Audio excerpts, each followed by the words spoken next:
Po to, kada pagrobė vaiką, sekantis taikinys yra teisėja Neringa Venckienė. Tai ją dabar taikomasi sulaužyti, sutriuškinti ir sugniuždyti. Ta gauja ginkluotų smogikų pasiuntė mums visiems žinią, kad mes su jumis darysim, ką norim.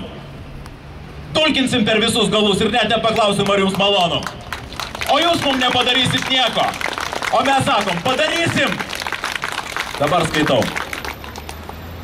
20 metų Lietuvoje galiojo Jungtinių tautų vaikų teisių konvencija, kurios 3 straipsnis skelbia, kad imantis bet kokių vaiką liečiančių veiksmų, nepriklausomai nuo to, kas jos darytų, svarbiausia vaiko interesai.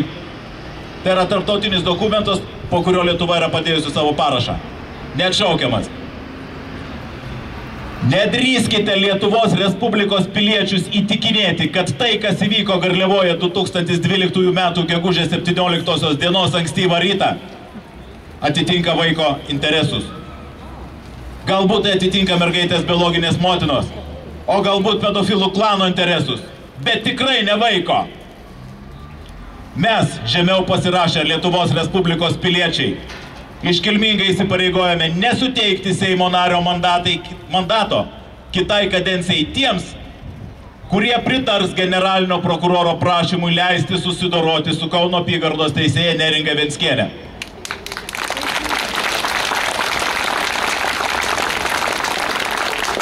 Dėkojame teisėjai už nuoširdžią nuo seksualinės prievartos galimai nukentėjusios mergaitės globą ir atkaklų siekį, kad nusikaltimo padarimų įtariami asmenys būtų patraukti baudžiamojon atsakomybėn. Toliau vieta parašams. Vietos užteks visiems. Dabar noriu atkreipti dėmesį dar keletą dalykų. Čia jūs matot kelių išgamų portretus. Sonata Vaicekauskienė,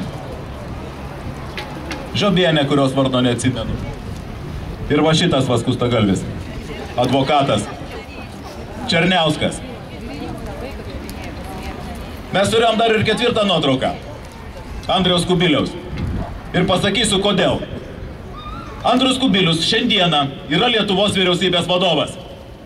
Pirmas asmuo, kuris valdo, yra įgaliotas vykdomai valdžiai vykdyti. Šitas Kubilius Seime pasakė, paskatino ir pasakė, kad jis pats balsuos už tai, kad būtų sukurta komisija, kuri atims teisėjai Neringai Venckienei imunitetą. Gėda Kubiliui! Gėda! Gėda! Gėda! Gėda!